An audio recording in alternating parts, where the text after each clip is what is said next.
ভয়াবহ বন্যার কবলে দেশ, ভারী বর্ষণ ও ভারতের উজান থেকে নেমে আসা ঢলে দেশের দক্ষিণ পূর্বাঞ্চল জেলাগুলো প্লাবিত হয়েছে। ফেনী, নোয়াখালী, লক্ষ্মীপুর, কুমিল্লা, হবিগঞ্জ, মৌলভীবাজার, রাঙামাটি, খাগড়াছড়ি সহ বেশ কয়েকটি অঞ্চল বন্যায় বিপর্যস্ত। খড়কুটোর মতো ভেসে যাচ্ছে বসত ভিটা, গবাদি পশু। এ সময় সবাইকে এগিয়ে আসার আহ্বান জানাচ্ছেন শোবিজের তারকারা। বানভাসীদের নিয়ে তারকাদের এমন সক্রিয়তা সবার নজর কেড়েছে। আহ্বান জানিয়েছেন চিত্রনায়ক আরিফিন শুভ। তবে এটি করে উল্টো বেশ তোপের মুখে পড়তে হয়েছে তাকে। বিস্তারিত জোনায়েদ আহমেদ সৈকতের ডেস্ক রিপোর্টে।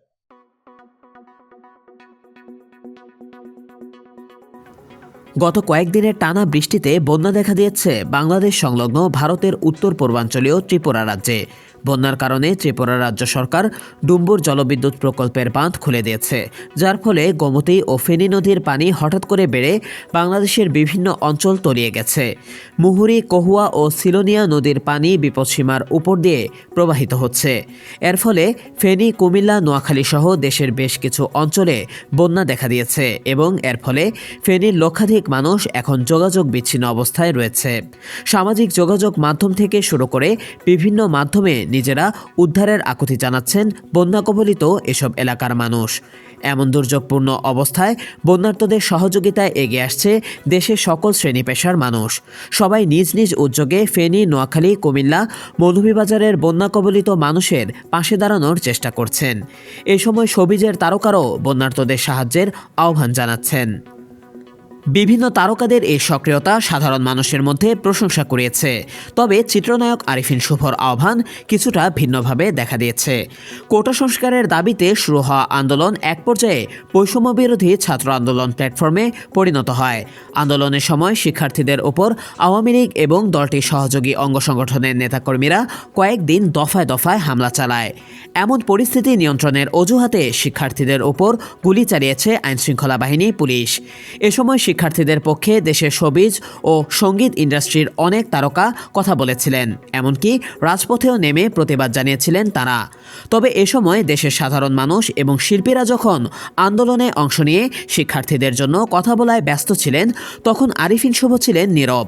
এ প্রসঙ্গে জানা যায়, যখন শিক্ষার্থীদের উপর হামলা হচ্ছিল ঠিক সেই সময় আরিফিন শুভ সোশ্যাল মিডিয়ায় এক পোস্টে জানান যে তিনি এবং তার স্ত্রী অর্পিতা সমাদ্দার দীর্ঘ 9 বছরের দাম্পত্য জীবনের বিচ্ছেদে চলে গেছেন।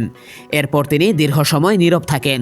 দেশের সংকটময় পরিস্থিতিতে একজন নায়কের এমন নীরবতা জনসাধারণের কাছে খলনায়ক হিসেবে তার ভাবমূর্তি গড়ে তুলতে সাহায্য করেছে। যদিও এতদিন নীরব থাকার পর এবার আরিফিন শুভ দক্ষিণাঞ্চলের বন্যা পরিস্থিতি নিয়ে সরব হয়েছেন, কিন্তু তাতেও কটাক্ষের মুখে পড়েছেন তিনি। বৃহস্পতিবার দুপুরে ফেসবুকের ভেরিফাইড পেজে এক পোস্টে আরিফিন শুভ লিখেছেন, ভয়াবহ বন্যার কবলে দেশের কয়েকটি জেলা। দেশের এই সংকটকালীন পরিস্থিতিতে আমাদের জাতি, ধর্ম, বর্ণ নির্বিশেষে ঐক্যবদ্ধ হয়ে এগিয়ে আসতে হবে। আসুন সবাই নিজ জায়গা থেকে সাহায্যের হাত বাড়াই। সবার আগে বন্যা কবলিত এলাকার মানুষ, পশু পাখি সহ সব জীবের নিরাপত্তা নিশ্চিত করি। আল্লাহ সহায় হন আমাদের। তবে আরিফিন শুভর এই আহ্বান তারকাদের মধ্যে প্রশংসিত হলেও নেটিজেনদের মধ্যে মিশ্র প্রতিক্রিয়া সৃষ্টি করেছে। তার পোস্টে সানজিদা আক্তার নামে একজন লিখেছেন, আসছে বঙ্গবন্ধু, আপনি এতদিন কোথায় ছিলেন হাসিনার আব্বা? আরেকজন মন্তব্য করেছেন, 1 মাস আগে যখন রক্তের বন্যা হয়েছিল তখন ভাইজান গর্তে ছিল, এখন যখন পানির বন্যা হয়েছে তাই বের হয়েছে, কারণ রক্তের বন্যায় রিস্ক আছে, পানির বন্যায় রিস্ক কম। প্রসঙ্গত আরিফিন শুভ অভিনীত নূর ও নীলচক্র সহ কয়েকটি সিনেমা এখন মুক্তির অপেক্ষায় রয়েছে। দেশের বাইরে টলিউড ইন্ডাস্ট্রিতেও তার কাজের কথা জানা গেছে। সবশেষে তিনি মুজিব একটি জাতির রূপকার সিনেমায় শেখ মুজিবুর রহমান চরিত্রে অভিনয় করেছেন। শোবিজের এই পরিস্থিতি দেখিয়ে দেয় যে একজন তারকার কথাবার্তা ও কাজ কিভাবে জনসাধারণের মধ্যে বিভিন্ন প্রতিক্রিয়া সৃষ্টি করতে পারে। বন্যার্তদের সাহায্য করার আহ্বান জানানো শুভর জন্য প্রশংসার কারণ হতে পারত, কিন্তু পূর্বের নীরবতা তার প্রতি নেটিজেনদের দৃষ্টিভঙ্গি পরিবর্তন করেছে।